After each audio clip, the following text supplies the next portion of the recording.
to describe her. But now that he'd seen her naked, it was clear that her clothes had hidden small but rather interesting curves. Not that he was interested in her curves. No, the only curves he craved were Abby's, and somehow he had to figure out a way to get back to her. First and foremost, he had to stop drinking. Booze and Janie's damned wedding had landed him in bed with the wrong woman, and he couldn't let that happen again. If he had any prayer of winning back Abby, he couldn't get caught with another woman. Making Abby jealous was one thing, but his plan had clearly gone awry in a big way. Stephanie never so much as glanced at the bed as she hooked her high-heeled sandals around her fingers and tiptoed from the room, closing the door behind her. Grant let out a sigh of relief that he'd been spared the morning after awkwardness. But then he remembered he was in charge of the family's marina while his father recovered from a recent head injury, and his brother tended to his pregnant wife.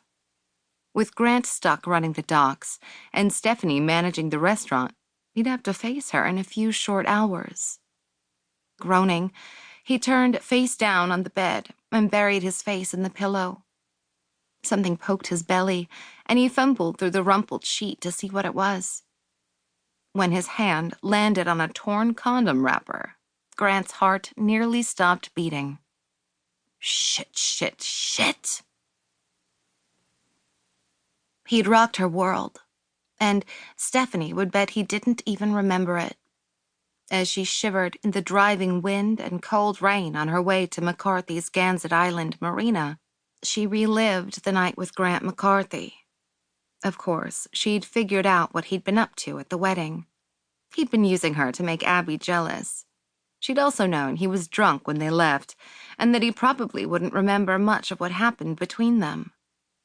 Still, that didn't stop her from taking full advantage of the opportunity for one night with the first guy she'd been attracted to in years.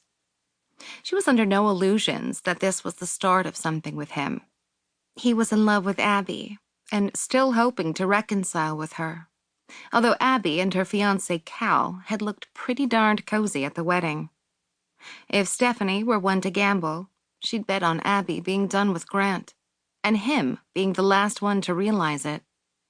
But even knowing that, there was no way Stephanie was going to get all stupid over a guy who clearly wanted someone else. So they'd had sex. Big deal. Just because she hadn't been with anyone in ages didn't mean she was going to turn this into something it wasn't and would never be.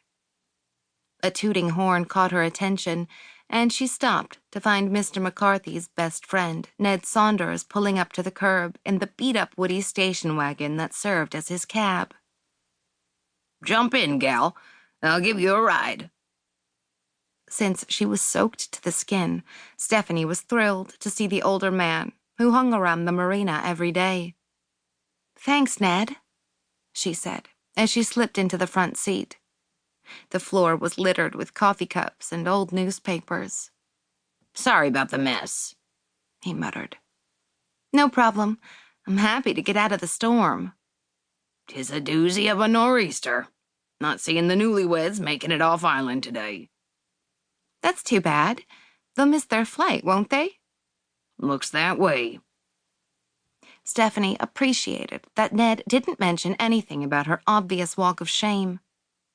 "How long is the storm supposed to last?" "Couple of days at least." "The marina will be slow today," Stephanie said, dreading a quiet day to spend alone with Grant. Ned took the final turn that led to North Harbor. As they passed the McCarthy home, called the White House by locals, Stephanie looked away as memories of the night she'd spent with their son resurfaced. Mr. McCarthy had been so nice to her.